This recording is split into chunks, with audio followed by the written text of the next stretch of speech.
Okay, so this next video is going to be way different than what I normally do. I guess this is going to be a bonus video. Who knows when it's going to come out? It's October 2025 right now. So we'll see when you see this, because I already have my videos scheduled for the next few weeks. So this might come out in like January or something, but we'll see. For this video, I'm going to take 2 of these big pillows and I'm going to make a larger case for them. And I'm going to use this fleece fabric because they're the wrong dimensions and they're too small for what I need. So I'm going to take these and then like cut the top off a little bit and then put them side by side and then sew a case for them. For the case, I'm going to use this fleece, as I just said. That way it'll be washable. And I'm going to use these 2 invisible zippers to make it open. You may notice that I have a 20-22 inch and then a 12-14 inch. I'm going to take them and put them end to end like this. So this one opens this way and this one opens this way to make the opening even bigger. I wanted to get 2 of the large ones, but the store which I went to get these, which was Walmart, only had 1 of the dress size zippers. So I had to improvise. So first things first, I'm going to take these pillows out of their cases right now, and I'm going to measure them and cut them down. So they're the proper length if you put them together like this, but they're too tall, so I have to cut this down a little bit. Yeah. So, I have to cut it down to 27 inches wide. So I've got to take it out of the covers and mark that off. Okay, now I do have a broom handy so I can clean up all of the dust extremely quickly. Now, in order to cut this, I'm going to use a large serrated knife. I'm going to do it one at a time, and I'm going to use the table to support it. And this is my second time working with foam. If you've seen my backrest pillow video, I worked with foam in that one. So I'm not a absolute newbie, but I am still definitely a newbie. So don't treat this as a tutorial. Okay. Let's see if I can video this. I might not be able to. We'll see.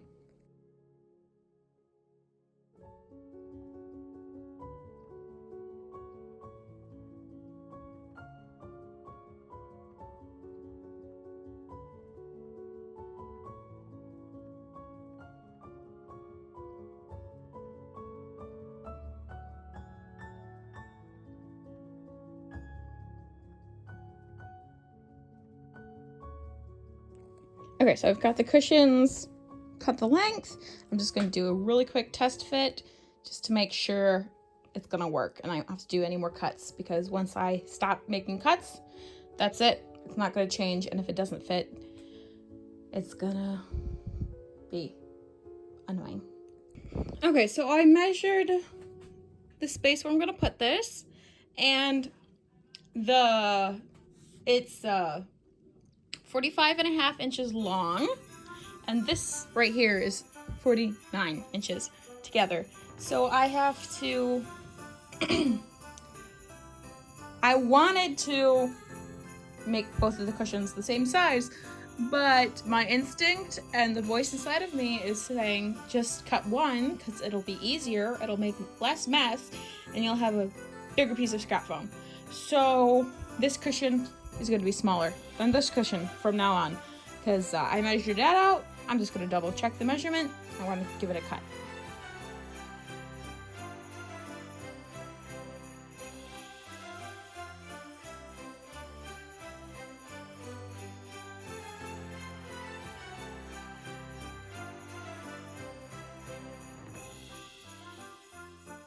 Okay, so now I've got the 3 extra cut pieces and the 2 big pieces. This actually looks pretty sizable now that I've got it all put next to each other. So I'm thinking I might be able to use this for something else. Maybe like a sit-upon or like a cushion. maybe a cat bed. I don't know. Open to ideas. Okay, now is the part where most people in the craft world would start heading for the hills because it is math time. Okay, we're gonna say, okay, this is the mat we are making.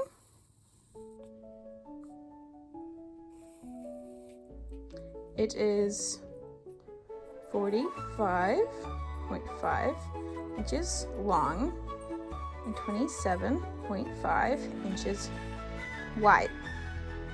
So now we have to figure out how deep it is, which is, okay,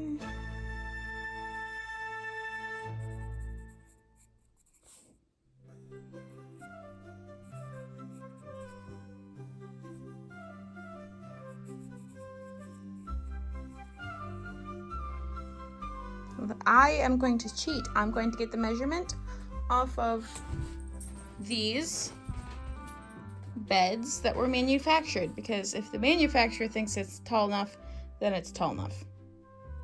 Okay, I'm going to make my life easy, and I am not going to do what the manufacturer did. I am not going to make a separate strip to go around the edge. What I'm going to do is I'm going to use the same technique that I used on my tote bag, and I'm going to make it flat and then sew the corners to make it 3D. So I'm going to make one panel this long, and then the same in this direction.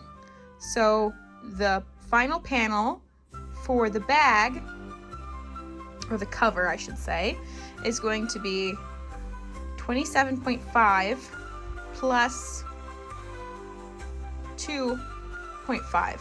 So the final length is going to be 30 inches in this direction.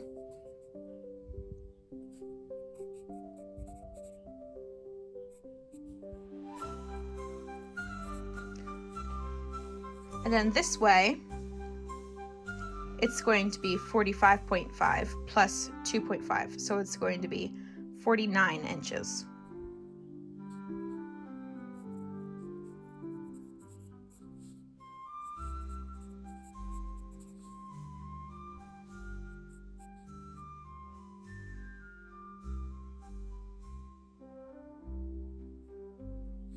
What did I just say?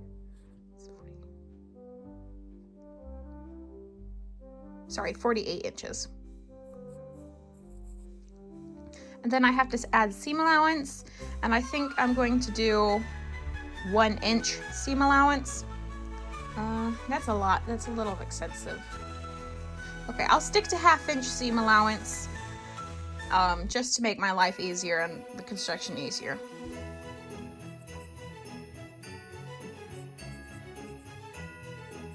So 1/2 inch for this end, 1/2 inch for this end, inch total, so it's going to be 31.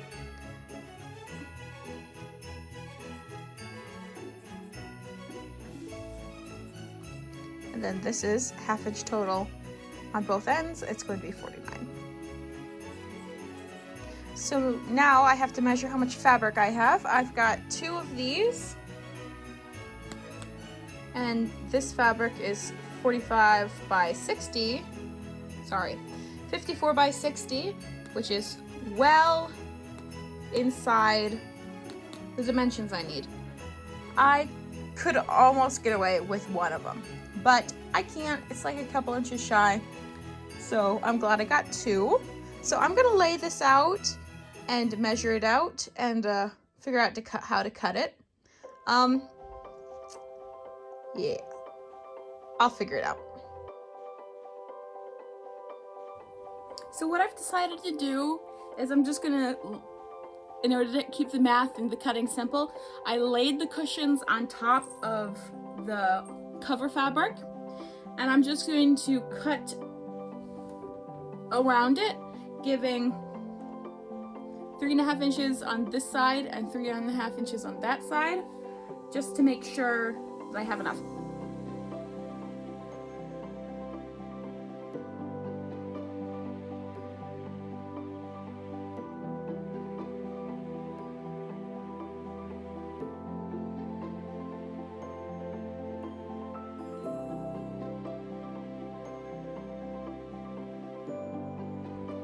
Okay, so the next thing I'm going to do is I'm going to insert these zippers into one of these long ends, not the short end, because I don't want to have to fight with putting the no, actually, I think I will put it on the short end because then I can turn it inside out and just slide it through.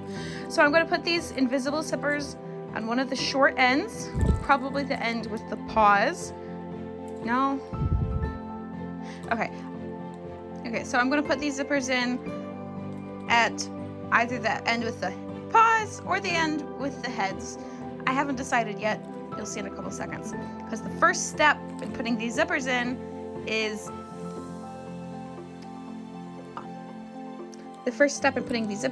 deciding where they go. So I've got to measure out how long they are. I also have to get the iron out. So let me do that. Okay, so these invisible zippers come with instructions on how to put them in. I'm going to tell you right now,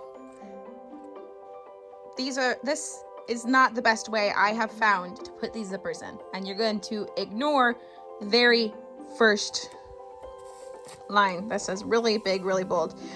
We're going to ignore that. We're going to sew the seam at the end and at the beginning because this isn't going to open at the top. And just trust me, it makes it a lot easier.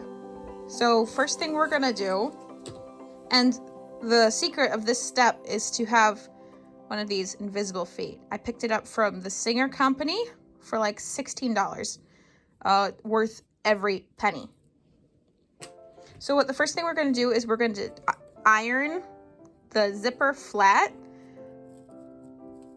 And be careful because if you have the iron too hot, it could melt the zipper. We're just gonna, it's hard to see because it's black, but you can kind of see how it's, the teeth are,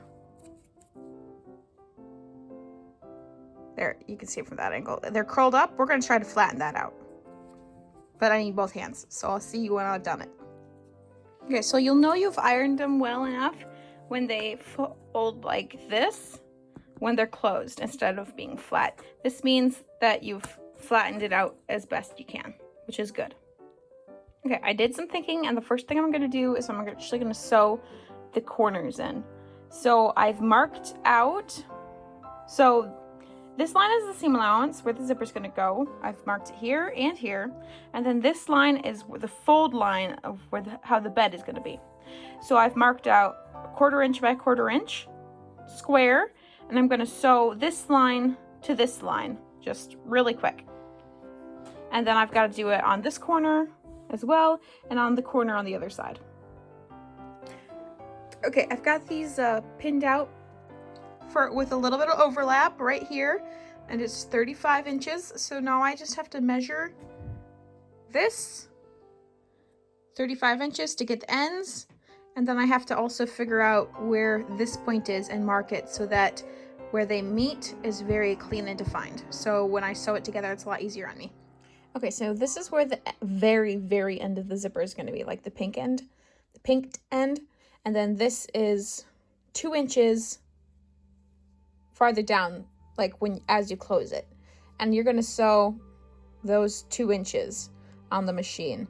You could also sew like the rest of that, but for the purpose of this, I'm only going to sew the 2 inches, so it's just easier for me. And then, yeah, so that's the first step. Okay, so now you're going to stitch the side of the tape on as close as you can to this pole, and all the way to the end, and then you repeat with the other side. Okay, now comes the fun part that you've got it all set in, is you actually just take this zipper pull, you put it through this hole. You can see there's a hole right there. Put the zipper pull through the hole, and then you just zip it, and it closes real nice and easy.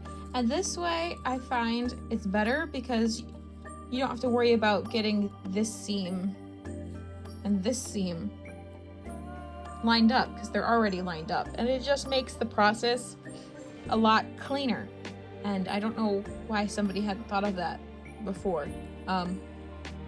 So yeah, I think this is the best way to make a zipper. So let me pull that through and show you how it looks. Okay, so I've zipped it, and you can't even see the end of the zipper. And these points line up real nice. And let's see how it looks when it's closed.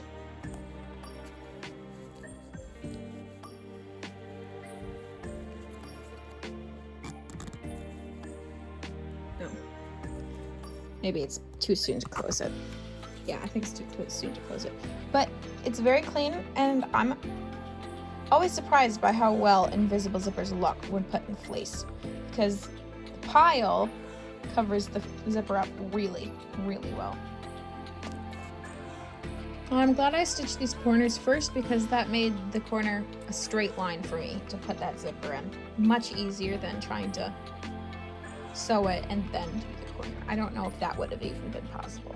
So I'm going to continue and put the second zipper in, and I'm going to stitch around the whole thing, including the corners. And if you're wondering how to do the corners, it's really simple.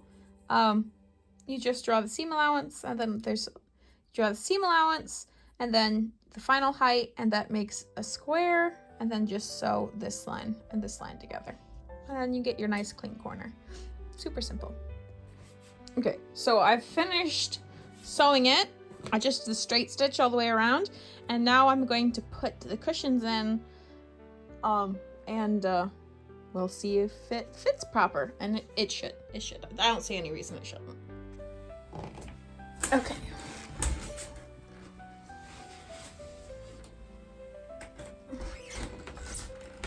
Okay. Gonna find the end. This is the zipper end. This is the non-zipper one. I have to figure out which side I like better.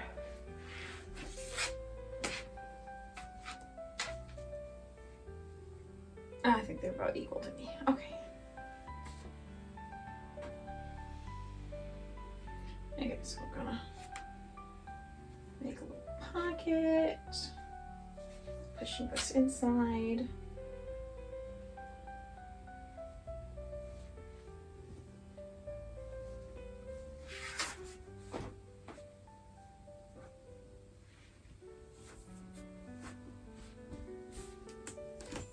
Okay.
I really love the way this turned out.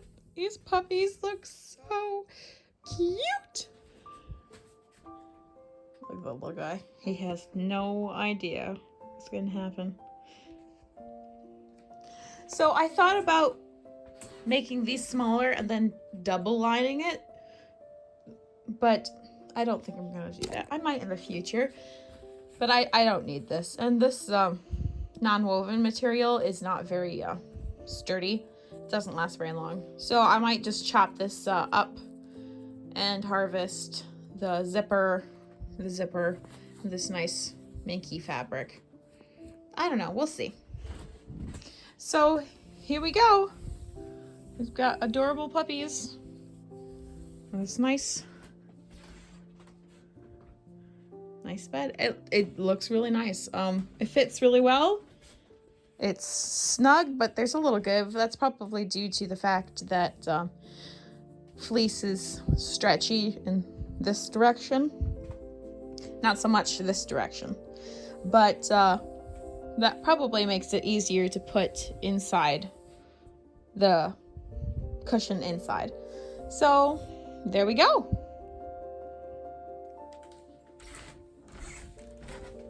Thanks for bearing with me while making this out of character project. If you hadn't guessed, it's going to be a dog bed. Maybe I mentioned that earlier, maybe I didn't, but this video is probably going to come out during Christmas, and it's, as I said, it's October, so it's a long wait for you guys. You don't even know it's coming. So I'd like to extend a big shout out to all 48 of my subscribers, and I'll see you in a couple of weeks.